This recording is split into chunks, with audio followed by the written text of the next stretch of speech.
Nandamuri Balakrishna compound నుంచి వస్తున్న తాజా చిత్రం NBK 109. బాబీ దర్శకత్వం వహిస్తున్న ఈ చిత్రానికి డాకు మహారాజ్ టైటిల్ ఫిక్స్ చేశారు. అభిమానులు ఎప్పుడెప్పుడా అని ఎదురు చూస్తున్న NBK 109 టైటిల్ అనౌన్స్మెంట్ టీజర్ రానే వచ్చేసింది. టీజర్ అదిరిపోయింది. ఈ కథ వెలుగును పంచే దేవుళ్ళది కాదు, చీకటిని పంచే రాక్షసులది కాదు, ఆ రాక్షసులనే ఆడించే రావణుడిది కాదు. ఈ కథ రాజ్యం లేకుండా యుద్ధం చేసే ఒక రాజుది, గండ్రగొడ్డలి పట్టిన యమధర్మరాజుది, మరణాన్నే వణికించిన మహారాజుది అంటూ వాయిస్ ఓవర్తో వచ్చే సంభాషణలు స్టన్నింగ్గా సాగుతుండగా చివరగా నన్ను గుర్తుపట్టావా డాకు డాకు మహారాజ్ అంటూ బాలకృష్ణ చెప్తున్న డైలాగ్స్ గూస్ బంప్స్ తెప్పిస్తున్నాయి. ఈ మూవీని సంక్రాంతి కానుకగా జనవరి 12న ప్రపంచవ్యాప్తంగా గ్రాండ్గా విడుదల చేస్తున్నట్లు ప్రకటించారు.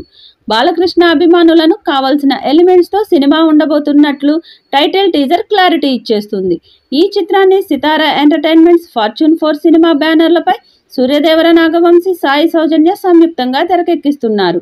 హ్యాట్రిక్ బ్లాక్ బస్టర్లతో ఊపు మీదున్న బాలయ్యకు మరో అదిరిపోయే హిట్ ఖాయమనే నమ్మకంతో ఫ్యాన్స్ ఈ సినిమా మీద భారీ అంచనాలు పెట్టుకున్నారు. వాల్తేరు వీరయ్య తర్వాత బాబీ ఈ స్క్రిప్ట్ మీద నెలల తరబడి సమయం వెచ్చించాడు. ఇవాళ డాకుని ప్రపంచానికి పరిచయం చేశారు. మరణాన్నే వణికించే అతను దారుణమైన ముఠాతో తలపడేందుకు సిద్ధపడతాడు.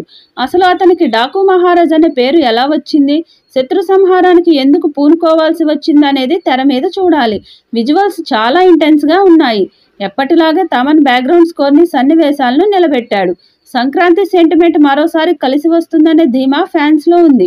గత 3 సినిమాలతో పోలిస్తే వాటికి పూర్తి భిన్నమైన మాస్ గెటప్లో డాకు మహారాజ్ అలరించబోతున్నాడు. శ్రద్ధా శ్రీనాథ్, ప్రజ్ఞా జైస్వాల్, చాందినీ చౌదరి, రవి కిషన్, బాబీ డియోల్ నటిస్తున్నారు. ఈ వీడియోపై మీ అభిప్రాయాన్ని కామెంట్ బాక్స్లో తెలియజేయండి. వీడియో మీకు నచ్చితే లైక్ చేయండి, షేర్ చేయండి, కామెంట్ చేయండి. మరిన్ని అప్డేట్స్ కోసం మన ఛానల్ సబ్స్క్రైబ్ చేయండి. అలాగే పక్కన ఉన్న గంట సింబల్ని గట్టిగా కొట్టండి.